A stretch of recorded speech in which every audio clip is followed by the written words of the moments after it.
Auzubillahiminash-shaytanir-rajim. Bismillahir-rahmanir-rahim. Assalamu alaikum, dear students. Today we are going to learn about the part 3 of the lecture number 7, in which we are going to discuss about understanding the seepage part in the permeability and seepage lecture.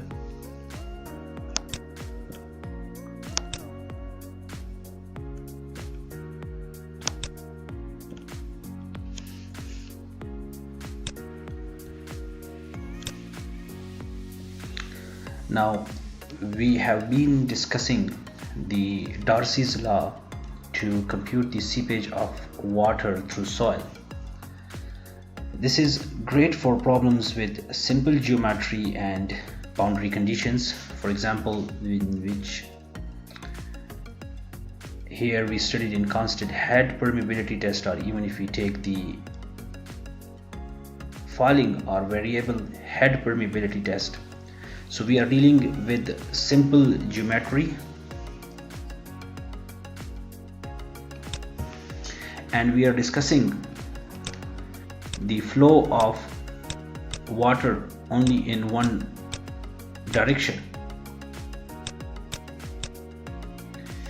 The geometry of the soil specimen is pretty much simple.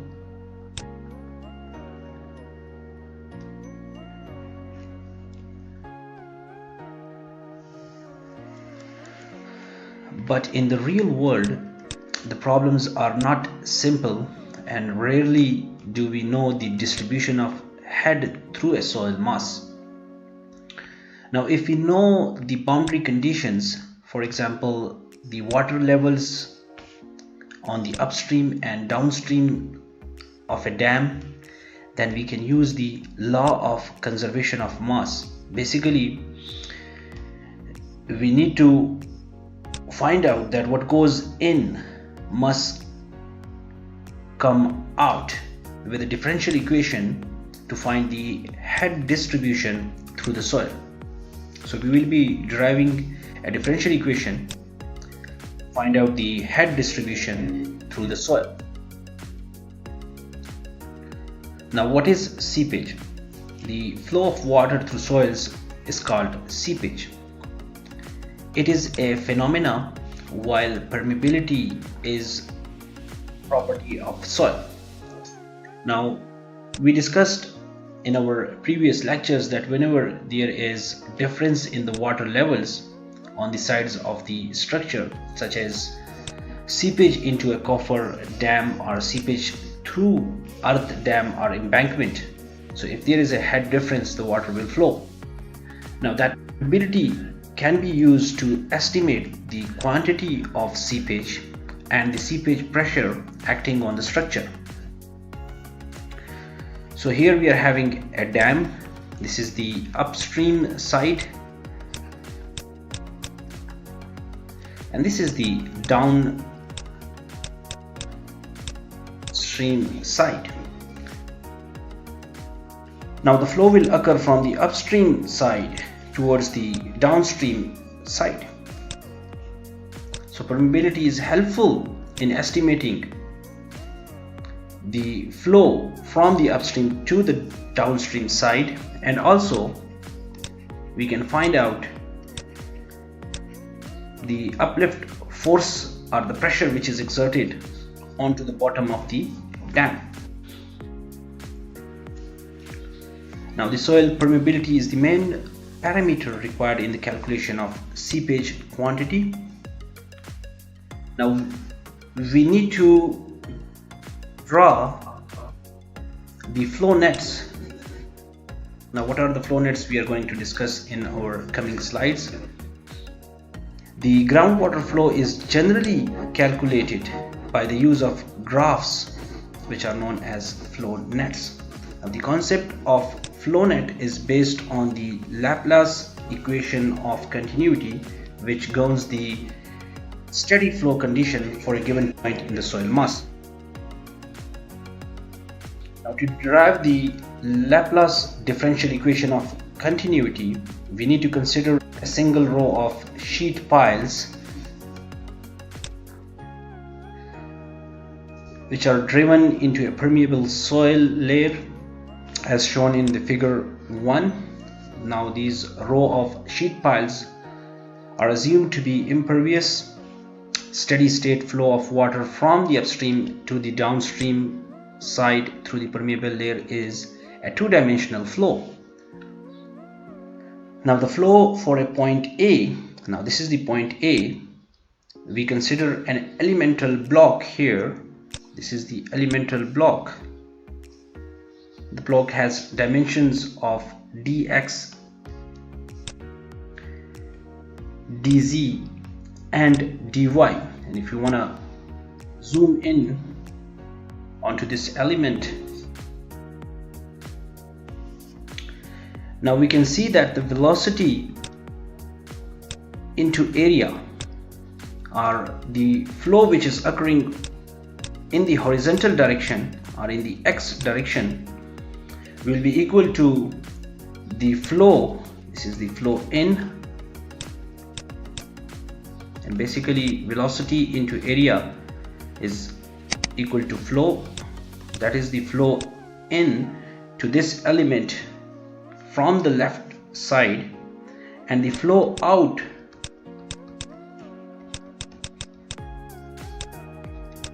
from the element in the x direction will be equal to the flow in plus any change which has occurred from this point A till point B.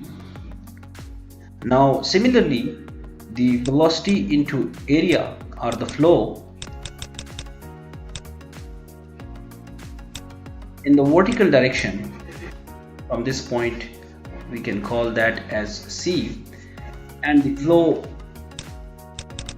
this is the flow in, and here we are having the flow out of this element in the vertical direction, or any change which has occurred in the velocity in the z direction or the vertical direction. Now we can write that in terms of equations as well, that the rates of flow from the block in the horizontal and vertical directions can be written here. These are the flow out in the vertical direction, and this is the flow out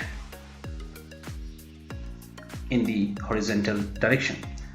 Now there are a few assumptions which are made to derive the Laplace equation. Now water is incompressible and no volume change in the soil mass is occurring.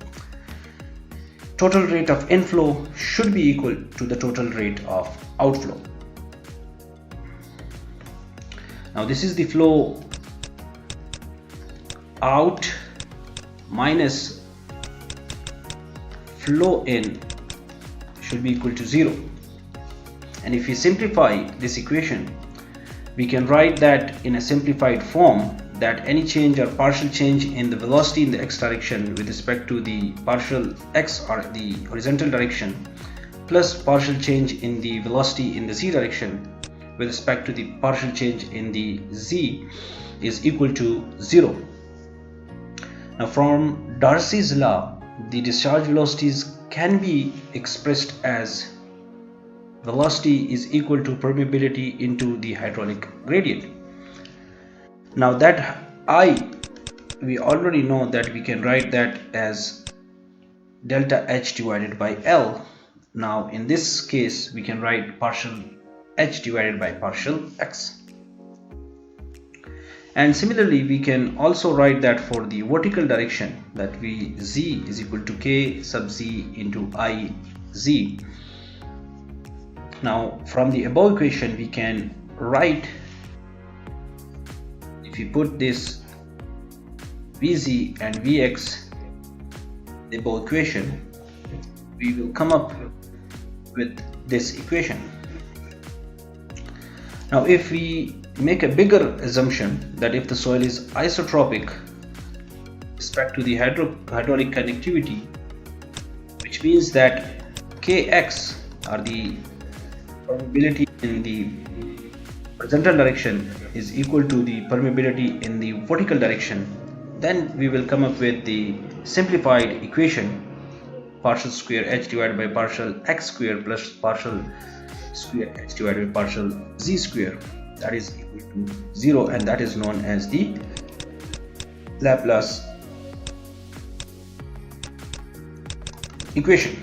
Now what we need to do with this equation?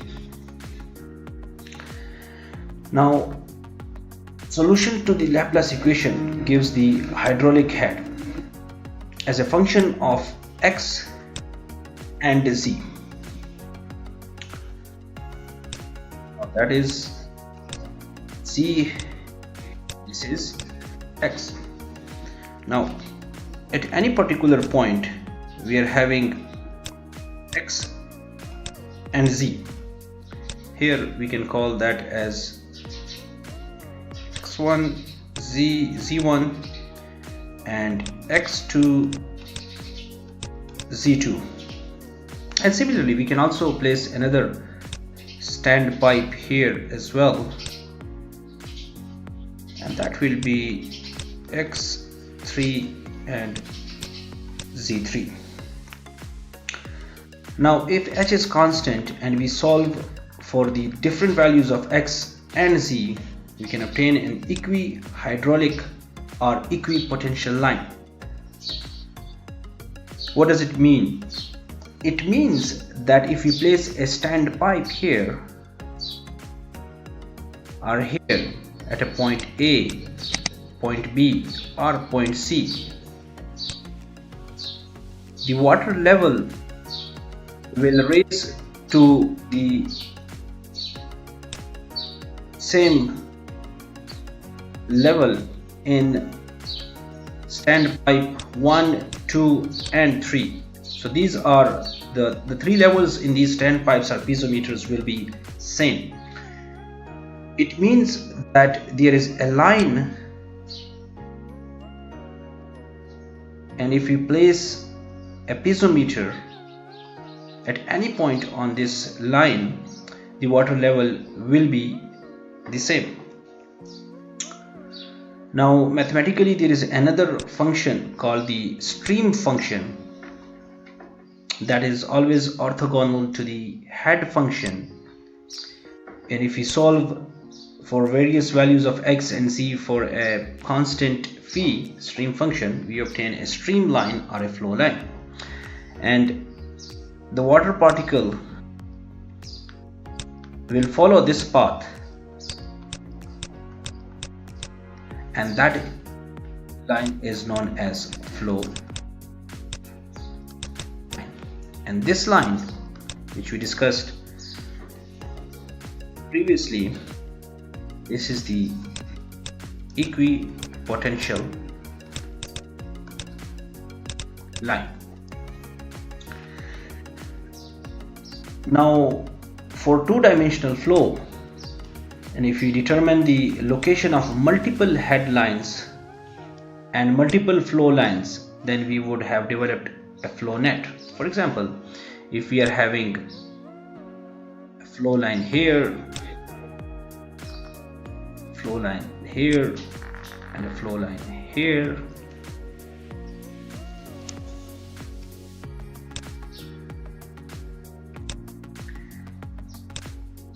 and we draw an equipotential line like this,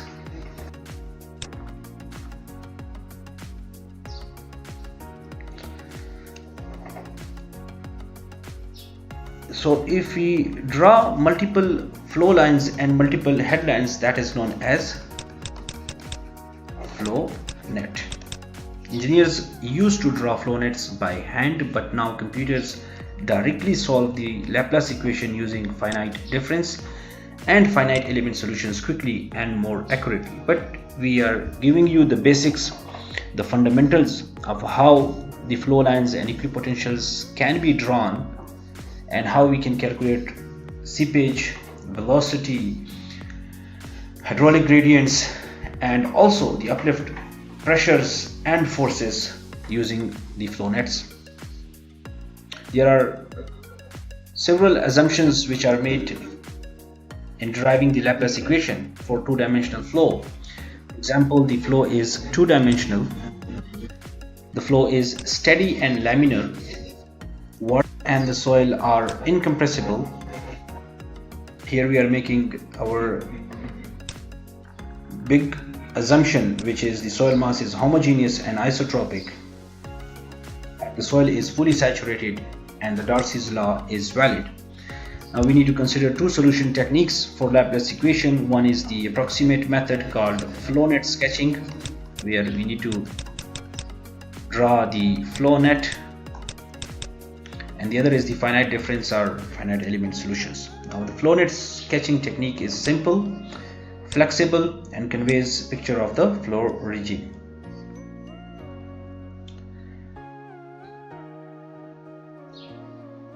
So far we know that the combination of number of flow lines and equipotential lines is known as flow net, and the flow line is a line along which a water particle will travel from upstream to the downstream side in a permeable soil.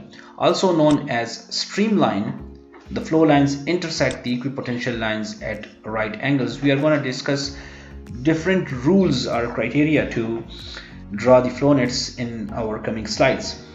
Now, what is an equipotential line? Equipotential line is a line along which the potential head at all points is equal. It is simply a contour of constant total head. So here you can see a concrete dam, and we have drawn a flow line and number of equipotential lines, and the intersection of flow lines and equipotential lines are also shown that they are meeting at 90 degrees. Now, flow net construction rules or criteria. Flow nets are constructed for the calculation of groundwater flow and the evaluation of heads in the media. Now, to complete the graphic construction of a flow net must meet the following criteria.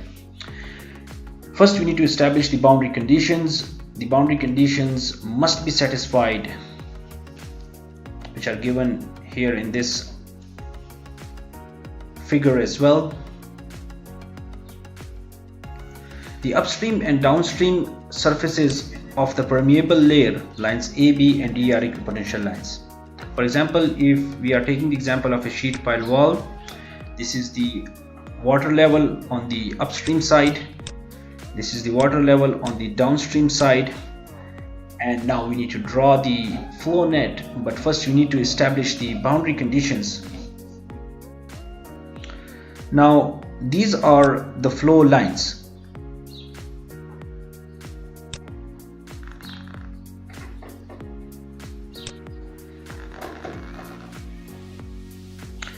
Now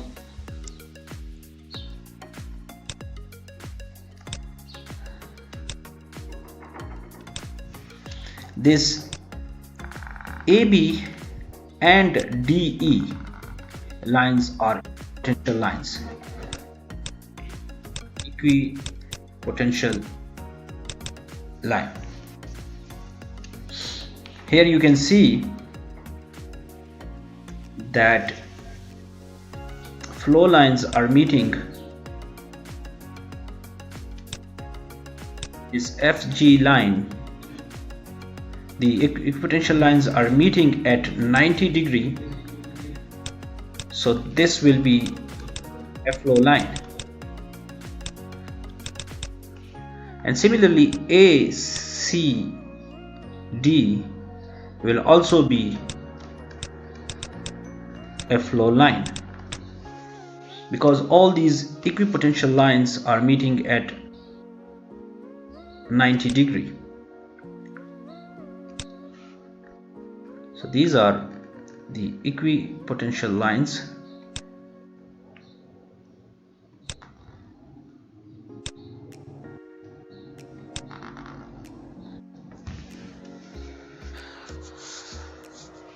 Now, because AB and D are equipotential lines, all the flow lines intersect them at right angles, as we discussed here, that 90 degree, 90 degree, and here 90 degree.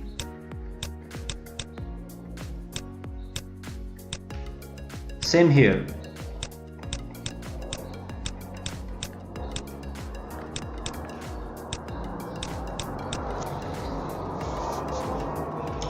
The boundary of the impervious layer FG line is a flow line, and so is the surface of the impervious sheet, which is the line ACD, as we discussed in our previous slide. Now the equipotential lines intersect ACD and FG at right angles, also discussed. Flow lines must intersect the equipotential lines at right angles. The area between flow lines and equipotential lines must be curvilinear squares. Now you need to be very careful that when you are drawing the flow lines and equipotential lines, you try to make curvilinear squares. As you can see here, if you take this one as an example, this is a curvilinear square.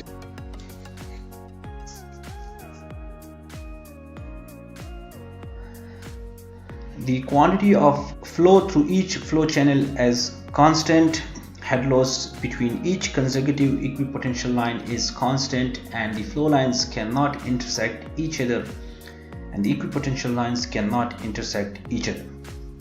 Here is another example of a flow of water under a sheet pile wall, and a flow net as drawn. It seems a little bit congested, but you can reduce the number of flow lines and equipotential lines if you want. It won't affect too much of your accuracy in estimating the seepage and also the flow rate and also the uplift pressures as well. So you need to choose the number of flow lines and equipotential lines with care, because you don't want too many equipotential lines and too many flow lines. Now in any flow net, the step between any two adjacent flow lines is called a flow channel. For example, this is the flow line, this is also the flow line, this is the flow channel.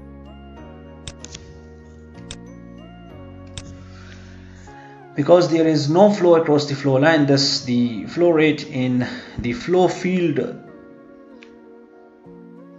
delta Q1, delta Q2, delta Q3 is equal to delta Q, or the flow rate will be equal to the flow fluid in the different flow fields, and I will explain what is a flow field. So flow field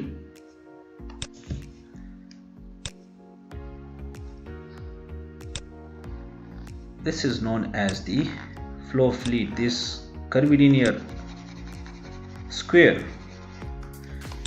is the flow field.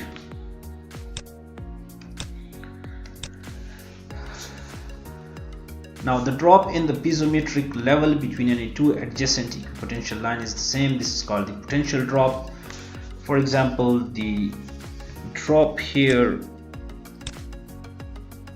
from this point till this point, because we already know that this is the equipotential line,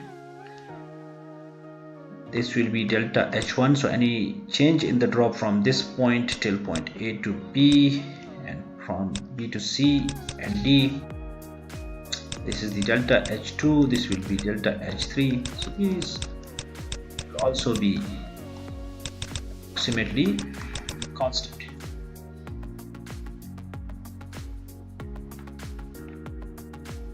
Now we need to find out the flow rate, and if we are talking about only one channel, we can write this equation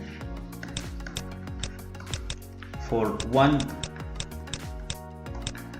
channel, and if we are having a number of flow channels, this is the equation to find out the flow rate. The number of flow channels in a flow net is equal to NF. The total rate of flow through all the channels per unit length can be given by. Now what is H? H is the head difference between the upstream and the downstream sides, and ND is equal to number of potential drops. It's a very important equation where K is the permeability, which we find out in our previous lecture, that we can use the constant head permeability test, or we can also find out the variable head permeability test. H is the head difference, NF is the number of flow channels, ND is the number of potential drop, which I'm going to explain in our coming problem as well. Now, if the elements are not square, now we discussed about the curvilinear squares, but if it's impossible to get the curvilinear squares, then we can use this equation where N is equal to B, or the width, divided by the length of the flow field. Let's watch a short video from the elementary engineering channel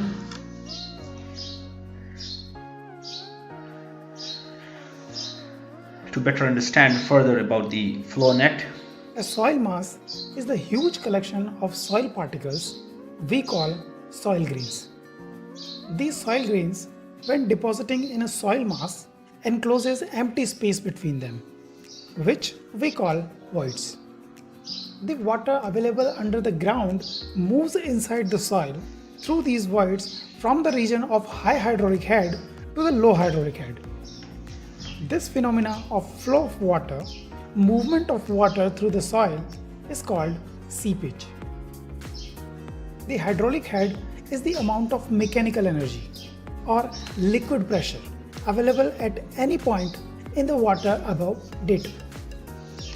In the previous video of seepage, we have considered only unidirectional and linear flow of water inside the soil mass. But in many soil engineering problems, like the flow in the soil under masonry dams, is multidimensional. As a soil engineer, our aim is to analyze the flow of water inside the soil and try to obtain the solutions to the engineering problems faced. One such problem is to estimate the quantity of water percolating via seepage through the soil under a dam. To solve such problems and to analyze multidimensional flow in soil, we make use of a concept called flow net. A flow net is a graphical representation of how the hydraulic energy is dissipated as water flows through the pervious medium. To understand the flow net, let's begin with analyzing one-dimensional flow before jumping into the multidimensional space. Let us consider a soil sample of length L and put it into a glass cylinder. We attach the top of cylinder with the water source and let the water flow through the soil and let it exit from the bottom. We also attach few piezometers at different depths. We can observe the flow of water occurs vertically downward under a head difference of, say, h. Any water particle that enters into the soil at its top moves vertically downward, and the path taken by this water particle can be represented by a line. That line is called the flow line. Similarly, many particles will flow vertically downward, and there will be infinite number of flow lines. But for our convenience, we draw only few. These flow lines are also called streamlines. Now we can observe that at this level, total head is same for all the points lying in this plane. So we can draw a line connecting all the points of equal head. Similarly, at different levels, such lines of equal heads can be drawn. These lines are known as equipotential lines. All the points on an equipotential line have the same energy. Both of these lines, flow lines and equipotential lines, are crossing each other at right angles, and we say they are orthogonal to each other. We can see these lines form a kind of net, and this net is called flow net. A flow net gives a pictorial representation of the path taken by the water particles and the head variation along the path. This is a very simple flow net and it is only for unidirectional flow in soil. But for multidimensional flow, the flow net may be very complex. Generally, the flow of water in soil is three-dimensional and analysis of such flow is too complex and difficult. So, we simplify the flow situations to the two-dimensional and analyze the flow. Okay, then how do we construct a flow net for two-dimensional flow? Well, there are some methods for obtaining it. We will briefly discuss only these two methods. Analytical method requires a good understanding of mathematics and computers and particle accelerator. Analytical method of obtaining a flow net for a flow of water in a soil mass is a mathematical solution to an equation that is obtained by the flow conditions. It can be used in relatively simple cases of flow, where the boundary conditions are known and can be expressed in equations. Let's consider a soil mass which is completely saturated by the water flowing through it. We assume the velocity of water in x and z direction are Vx and Vz respectively. Let us consider a small soil element of dimension dx, dz and dy. Y direction is normal to the plane. Let's say water is flowing in the soil because of hydraulic head H and the hydraulic gradient in the x and z directions are Ix and Iz respectively. Water is not flowing in y direction as we are analyzing flow only in two dimensions. Now, using continuity equation, we can write the amount of water going in this soil element is equal to the amount of water coming out of it. Remember, it is a simplified model. Well, somehow after solving it, we arrive at a simpler equation of continuity. After applying some assumptions, like the Darcy's law is valid, we can write as velocity of water as permeability times hydraulic gradient, where hydraulic gradient across this element is del H by del X and del H by del Z. So, next assumption is, if the soil is isotropic, then permeability in X direction is equal to the permeability in Z direction. So, finally we arrive at this neat and clean partial differential equation. This equation is called Laplace equation. But what do we have to do with this equation? Well, this equation describes the loss of energy through this space. And in our case, the energy is hydraulic head. When we solve this equation, we receive two families of curves. One set of curves is known as flow lines and other set is equipotential lines. Flow lines are also called psi lines and equipotential lines are called phi lines. Once we get these lines, we get our flow net and we can calculate our desired quantities like seepage through the soil. But for that, first we need to solve this equation, which is very easy. Even a computer can solve that. So we try to obtain our flow net for two-dimensional flow using next method, graphical method.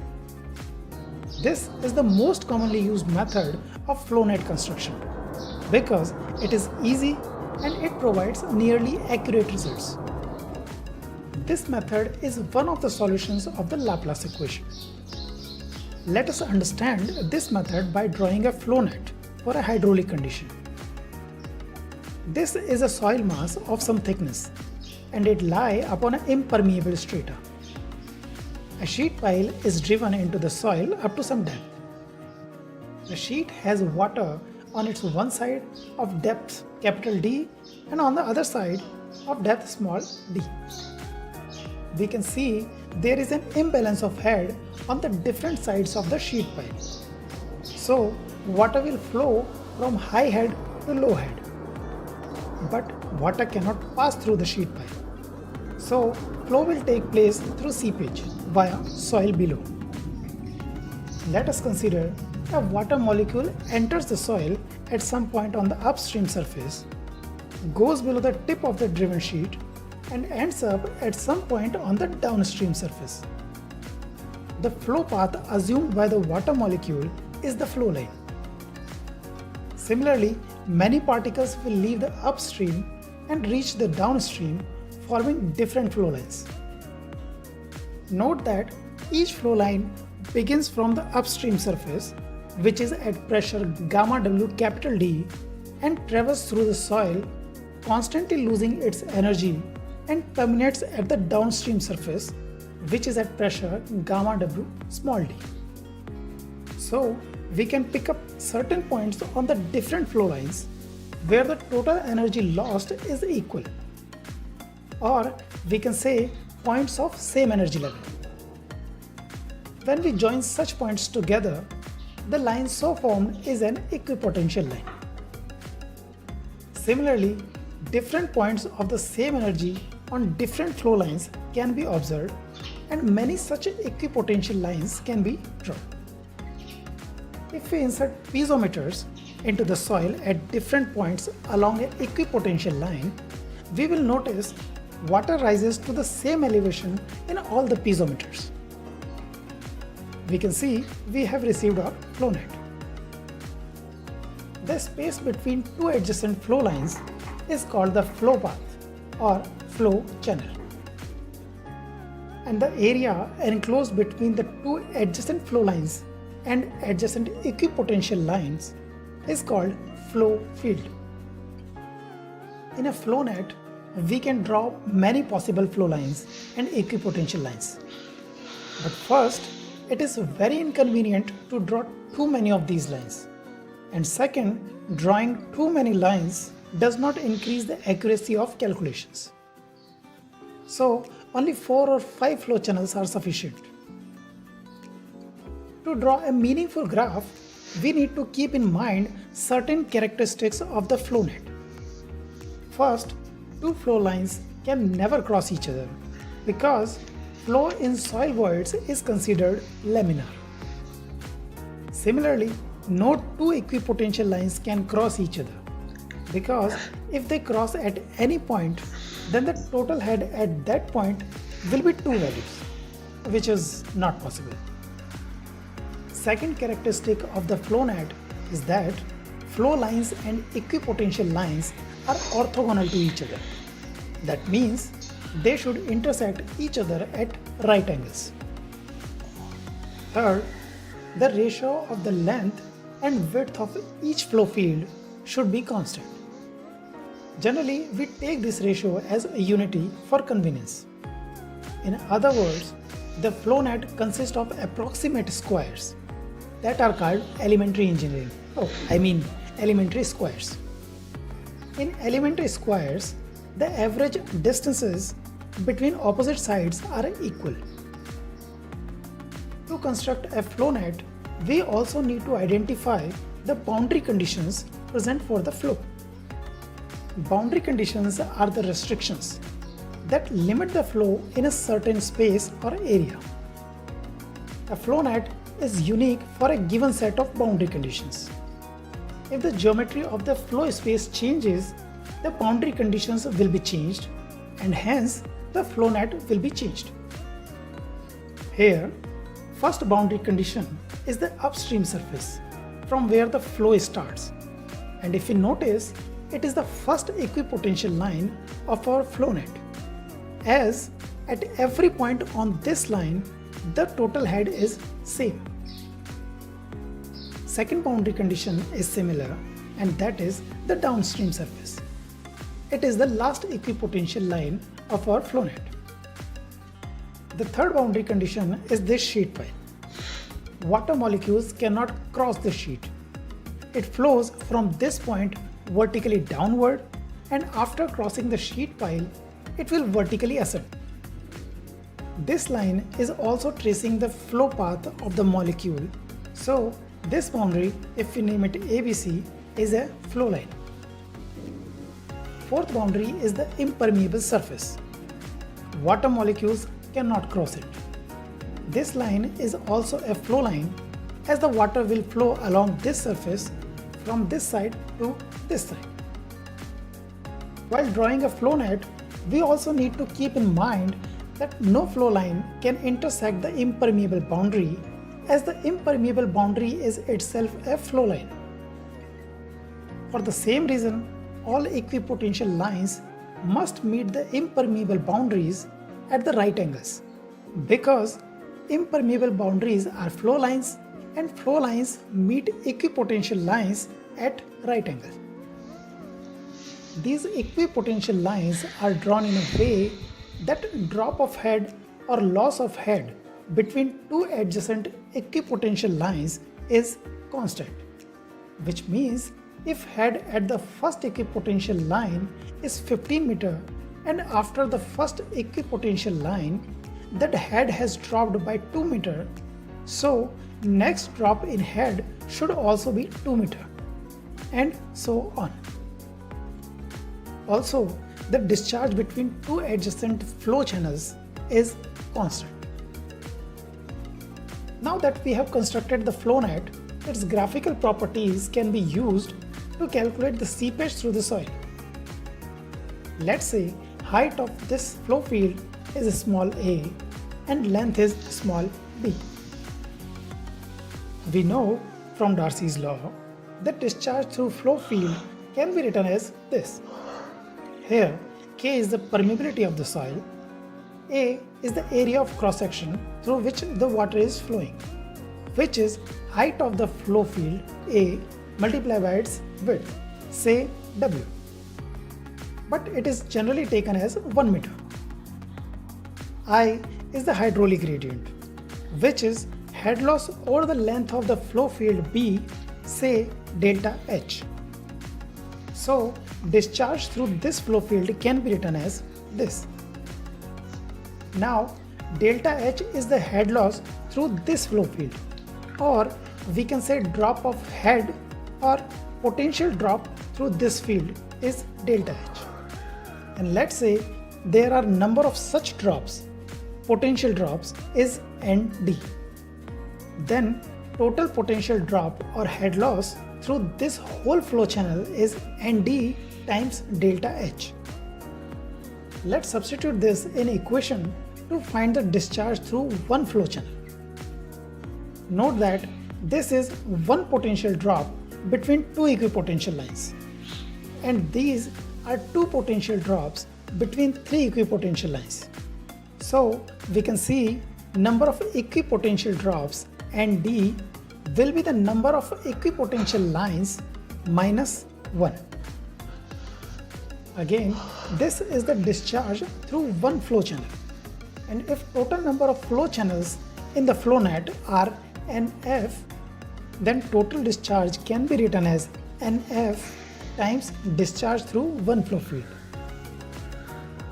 Remember that flow net is constructed by elementary squares, so this quantity is 1. So total discharge through soil can be written as this. This ratio is called shape factor. So this is how we calculate the seepage through soil under any structure using flow net by graphical method. Okay, welcome back, and I hope you enjoyed the video. Now we need to find out we need to first of all draw the flow net, and we need to determine the flow rate Q in a homogeneous and isotropic soil condition for the dam where the coefficient of permeability is 1 feet per year. Now for that concrete dam, the length of the dam is 60 feet. The H1 is equal to 60 feet and H2 is 20 feet. Now the embedment depth is 5 feet. The elevation head is 35 feet. Now we need to draw the flow net and we need to determine the flow rate. So as we already know that the head loss is equal to h1 minus h2, which is 20 feet. And if we draw the flow lines and equipotential lines, we draw something like this. So these are the flow line 1, 2 and 3. So we will be having 1, 2, 3 and 4 flow channels, 4 flow channels, and these are written here. Now there is an interesting concept which has been touched here, that is 11.8 head drops. For example, if we are drawing the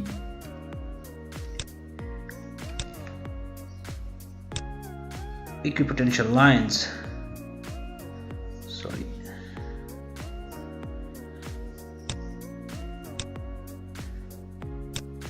let's make it a red one. So these are the equipotential lines.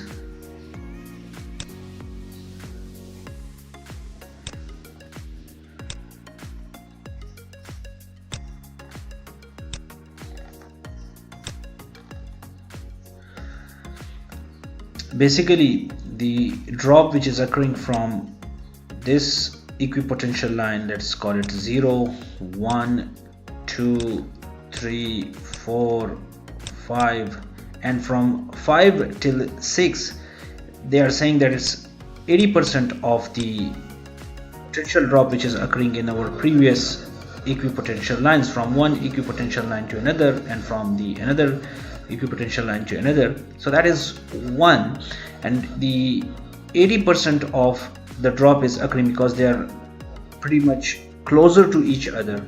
That's why the drop is 80% of the previous drop which is occurring from one equipotential line to the another equipotential line. So 5.8, 6.8, 7.8, 8.8, 9.8, 10.8 and 11.8 here. So these are the number of 11.8 head drops, so that is ND.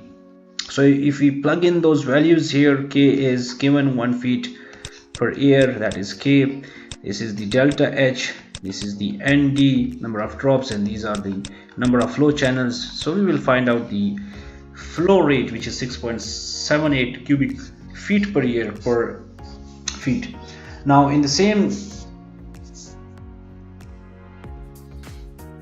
from the same problem, in our next problem number 4, at point B we need to find out the pressure, and at base of the structure then we need to find out the uplift force which is exerted onto this concrete dam.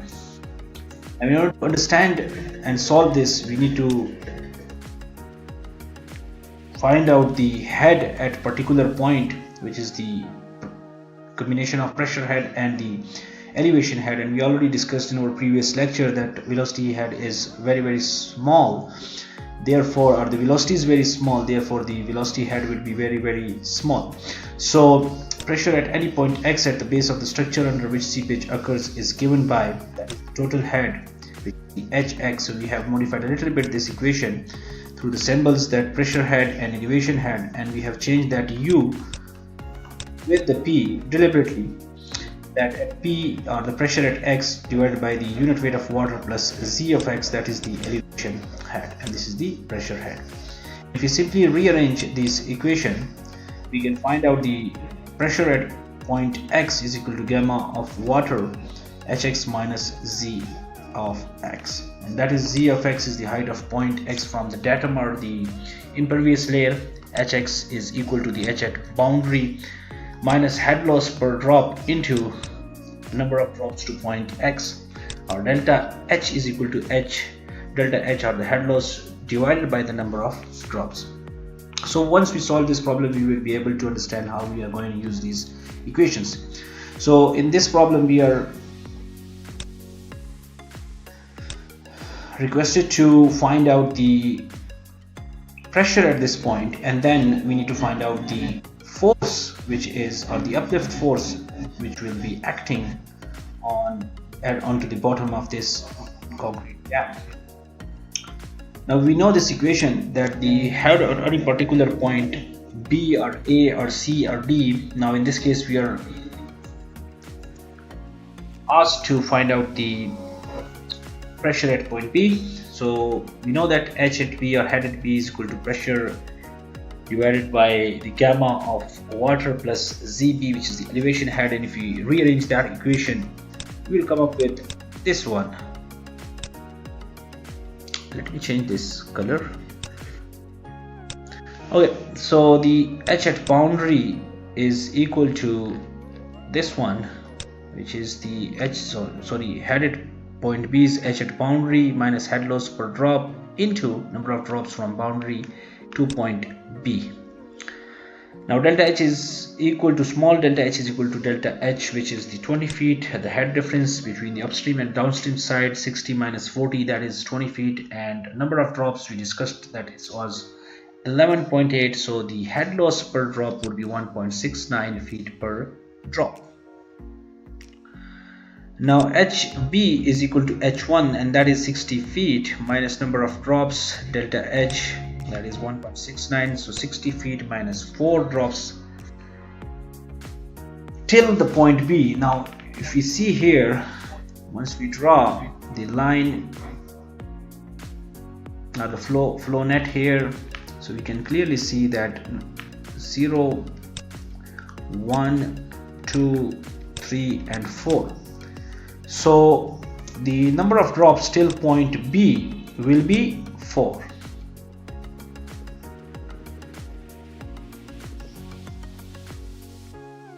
And this is the delta H divided by NT, head loss per drop, and this is the head at point B.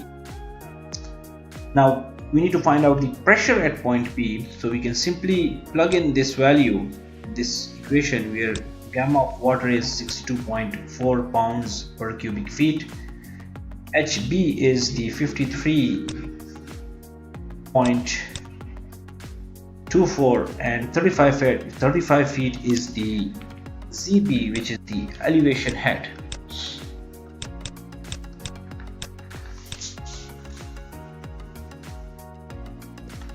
And this is the elevation head, which is the 35 feet, because here that is 5 feet and the total height of this layer is 40 feet, and this is 5 feet. So we will come up with a pressure pounds per square feet, which is 1138 at point B.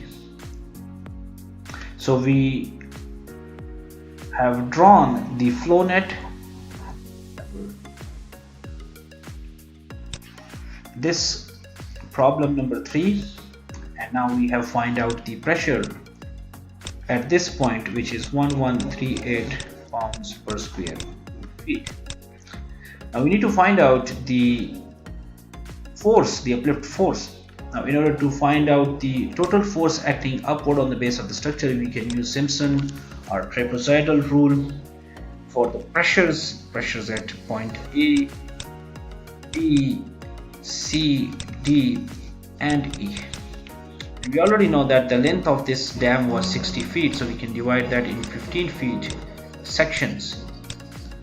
This will be length of AB, length of BC, length of CD, length of DE.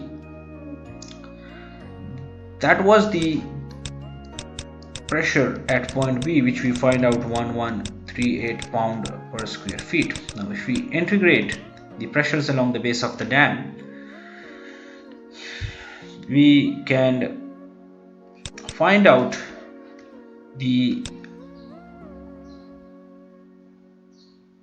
uplift pressure using those uplift force using those pressures at different points using this equation.